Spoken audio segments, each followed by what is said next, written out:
आज माननीय मुख्यमंत्री महोदय यांच्यासोबत सोलापूर शहराचा गेल्या अनेक वर्षापासूनचा प्रलंबित प्रश्न उड्डाणपुलाच्या संदर्भात आज बैठक झाली। उड्डाणपुलाच्या संदर्भात गेल्या काही वर्षांमध्ये 3-4 वेळा निविदा झाल्या, परंतु जागेचे प्रश्न सुटले नव्हते। यासाठी आज माननीय मुख्यमंत्री महोदयांनी आदरणीय देवेंद्र कोटेजींच्या विनंतीवरून बैठक केली आणि या बैठकीमध्ये जमिनीच्या संदर्भात असलेले सगळे इश्यू आज संपलेले आहेत जवळजवळ। त्यामध्ये शासनाची जमीन मोफत देण्यासंदर्भात मंत्रिमंडळाच्या समोर प्रस्ताव पाठवण्याच्या सूचना माननीय मुख्यमंत्री मोदयांनी दिलेल्या आहेत। पोस्टाची जागा होती त्याही संदर्भात पोस्ट खात्याचे सगळे अधिकारी होते, त्याही संदर्भात चर्चा झालेली आहे। रेल्वे खात्याच्या जागेसंदर्भातही चर्चा झाली आणि त्याचं जे कॉम्पेन्सेशन आहे ते विभागीय पातळीवर देण्याचा निर्णय आणि मुख्यमंत्री मोदयांनी सूचना दिलेल्या आहेत। त्यासोबत ज्या ज्या गोष्टी आवश्यक होत्या त्या सगळ्या गोष्टी उड्डाणपुलाच्या संदर्भात जे निर्णय घेणं आवश्यक होतं ते सगळे निर्णय आता झालेले आहेत आणि उड्डाणपूल होण्यातला सगळे अडथळे आता संपलेले आहेत। सन्माननीय देवेंद्र कोटेजींनी या संदर्भात मुख्यमंत्री मोदयांच्याकडे सातत्यानं पाठपुरावा केला होता। अखेर त्या पाठपुराव्याला यश आलं आणि आज सगळे डिपार्टमेंट जे सेंट्रल गव्हर्नमेंट असतील, राज्याचे असतील, सगळ्यांना एकत्र घेऊन आज बैठकीत निर्णय घेण्याचा निर्णय झाला। येणाऱ्या कॅबिनेटमध्ये या संदर्भात सगळ्या जागेला विनामूल्य देण्याच्या संदर्भातला मंत्रिमंडळ निर्णय घेईल असाही निर्णय या ठिकाणी झालेला आहे। त्यामुळं येणाऱ्या काही दिवसात म्हणजे येणाऱ्या 1-1.5-2 महिन्याच्या कालखंडामध्ये त्याची प्रत्यक्षात वर्क ऑर्डर आता देता येईल आणि प्रत्यक्ष कामाला सुरुवात होईल अशा पद्धतीची परिस्थिती आज निर्माण झालेली आहे। या निमित्तानं सोलापूर शहरवासियांना या आनंदाची बातमी देताना मला मनापासून आनंद होतो, कारण सोलापूरचा उड्डाणपूल हा सोलापूरकरांच्या जिव्हाळ्याचा विषय आहे। त्यासोबत सोलापूर शहरातल्या पाण्याचा जो विषय होता, गेल्या अनेक वर्षापासून सोलापूर शहराला रोज पाणी देण्यासंदर्भातला विषय आहे। समांतर पाईपलाईन झाली, समांतर पाईपलाईन नंतर पाटणीच्या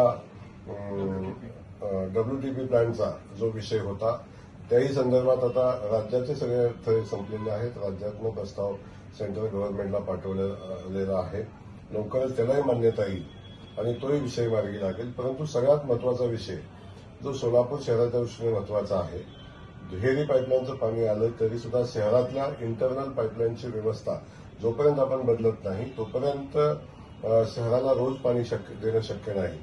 याही संदर्भात माननीय कोटे साहेबांनी सातत्यानं फॉलोअप केलेला आहे, आमचे बाकीचे आमदार करतात। परंतु आज कोटे साहेबांनी मुख्यमंत्री मोदयांच्याकडे या बैठकीचा आग्रह धरला होता आणि त्यातून आज तोही विषय आज जवळजवळ मार्गी लागलेला आहे। ज्या अडचणी होत्या, वर्ल्ड बँकेचा शेअर किती आहे, स्टेटनं किती द्यायचं आहे, महानगरपालिकेनं काय करायचं आहे, या संदर्भातल्या जे बहुतांश विषय होते ते आज मार्गी लागलेले आहेत। त्यामुळं नोव्हेंबर एंडपर्यंत याचं टेंडर प्रक्रिया कंप्लीट करण्याचा आणि वर्क ऑर्डर देण्याचा निर्णय या निमित्ताने या बैठकीमध्ये घेतलेला आहे। त्या अनुषंगानं संबंधित सगळ्या अधिकाऱ्यांना सूचना दिलेल्या आहेत। खास करून IT पार्कच्या जागेचा विषय होता, याही संदर्भात आज चर्चा झाली आणि IT पार्कची जागा जी प्रशासनानं सुचवलेली आहे, जलसंधारण खात्याची, जलसंपदा खात्याची जागा आहे, ती ही जागा जलसंपदा खात्यानं विनामूल्य कलेक्टर ऑफिसला किंवा MIDCला हँडओव्हर करण्याचा निर्णय झाला आणि त्या 7 दिवसामध्ये ती जागा हँडओव्हर करण्याच्या सूचना माननीय मुख्यमंत्री महोदयांनी जलसंपदा खात्याला दिलेल्या आहेत। त्यामुळे तोही प्रश्न आता मार्गी लागेल आणि जागेचा विषय मार्गी लागल्यानंतर IT पार्कच्या पुढच्या कामाला सुरुवात होईल। त्यानंतर विमानतळाचा विषय होता की विमानसेवा सध्यास्थितीत बंद आहे, या संदर्भात विमानसेवा बंद असण्याची कारणं याही संदर्भात चर्चा झाली आणि त्या अनुषंगानं विमानसेवा पूर्ववत चालू झाली पाहिजे अशा पद्धतीच्या सूचना माननीय मुख्यमंत्री महोदयांनी दिलेल्या आहेत। आत्ताच आपले विमान प्राधिकरणावर काम करत असलेले आमचे आदरणीय कपूर साहेब या बैठकीला उपस्थित होते आणि कंपनीला नोटीस देण्याच्याही सूचना माननीय मुख्यमंत्री महोदयांनी दिलेल्या आहेत। व्हिजिबिलिटी असेल तर विमानसेवा चालू राहिली पाहिजे हा मुख्यमंत्री महोदयांचा आग्रह आहे, तर सोलापूरवासियांचा आमचा आग्रह आहे। यासाठी मुख्यमंत्री महोदयांनी सूचना दिलेल्या आहेत। त्याचसोबत नाईट लँडिंगचा जो विषय होता त्याही संदर्भातल्या अडचणींसंदर्भात चर्चा झाली. नाईट लँडिंगचा जो विषय आहे त्या संदर्भात अतिक्रमण असेल, बाकीच्या गोष्टी असेल, याच्यावर चर्चा झाली.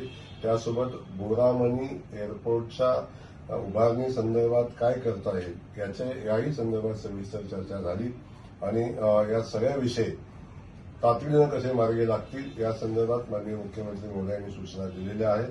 त्यामुळं सोलापूर शहराच्या दृष्टीनं आजची बैठक ही खूप महत्वाची बैठक होती आणि या सगळ्या प्रोजेक्टसाठी मैलाचा दगड ठरणारी ही आजची ही बैठक या निमित्तानं पार पडलेली आहे. मी माननीय मुख्यमंत्री महोदयांना मनापासून धन्यवाद देईन आणि देवेंद्र कुटेजींना मनापासून त्यांचे या निमित्तानं अभिनंदन करेन की सोलापूर शहराच्या प्रश्नासंदर्भात त्यांचा असणारा आग्रह सातत्यानं असतो, म्हणूनच या प्रश्नाला न्याय या निमित्ताने मिळेल. खास करून सोलापूर शहरातल्या जनतेला मी सांगेन की जो शब्द सोलापूर शहरातल्या जनतेला भारतीय जनता पक्षानं दिलेला आहे, आम्ही सगळ्यांनी दिलेला आहे, तो प्रत्येक शब्द पूर्ण करण्यासाठी आम्ही प्रयत्न करतोय. त्याच्यामध्ये कुठलीही अडचण येणार नाही. खास करून हे सगळं करत असताना सोलापूरच्या जनतेला मी सांगेन, शहरातल्या जनतेला सांगेन, आपण ज्या विषयावर विश्वास ठेवून किंवा आम्ही दिलेल्या आश्वासनावर विश्वास ठेवून आपण जे एवढं मोठं बहुमत, एवढं मोठं पाठबळ, आशीर्वाद आमच्या पाठीशी उभे केलेले आहेत, त्याला कुठल्याही पद्धतीचा तडा जाऊ देणार नाही. प्रत्येक गोष्ट जी आम्ही सांगितलेली आहे ती पुढे घेऊन जाऊ. खास करून आज आणखीन एक कालही चर्चा झाली आणि आजही चर्चा झाली. आपल्या ई बस सेवेचा जो विषय आहे त्याही संदर्भात 15 ऑगस्टपर्यंत किमान 25 बस या ठिकाणी शहराला मिळाल्या पाहिजेत आणि सेवा पुन्हा चालू झाली पाहिजेत, याही संदर्भात चर्चा झालेली आहे.